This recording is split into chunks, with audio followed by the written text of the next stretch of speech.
नमस्कार विद्यार्थी मित्रांनो, इतिहास आणि नागरिकशास्त्र या विषयाचा समवाय या संदर्भात आपण माहिती घेऊ। इतिहास आणि नागरिकशास्त्र या दोन विषयात अत्यंत जवळचा संबंध असलेला आपणास दिसून येतो। अनेक अभ्यासक्रमात आजही नागरिकशास्त्र हा विषय इतिहासाबरोबर शिकवला जातो। नागरिकशास्त्र हा विषय इतिहासाचा एक भाग मानतात। इतिहास विषयाच्या तासिकेतच नागरिकशास्त्राची गणना केली जाते।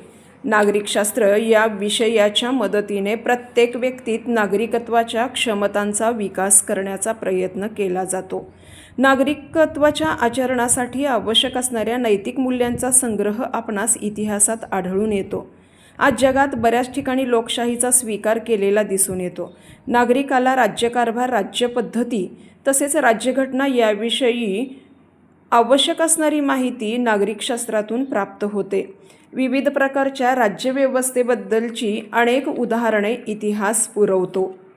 इतिहास हा मानवाच्या सामाजिक, आर्थिक, नैतिक, कलात्मक, धार्मिक, राजकीय क्षेत्राशी संबंधित असतो। नागरिकशास्त्रही काही प्रमाणात वर्तमान काळातील सामाजिक, राजकीय समस्यांचे स्पष्टीकरण करत असतो।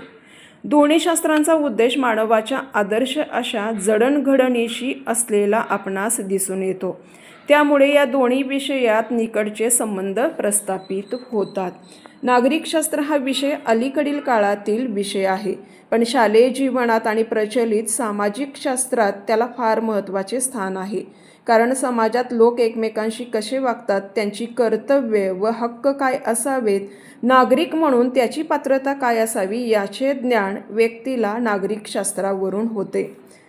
म्हणून ज्याप्रमाणे शासनाचे हात व डोळे अगदी दूरपर्यंत, खेड्यापर्यंत पसरलेले आहेत आणि लोकांच्या जीवनाच्या सर्वांगावर त्याचे नियंत्रण आहे, अशा प्रकारे आपल्याला इतिहास व नागरिकशास्त्र या विषयाचा असणारा समवाय सांगता येईल।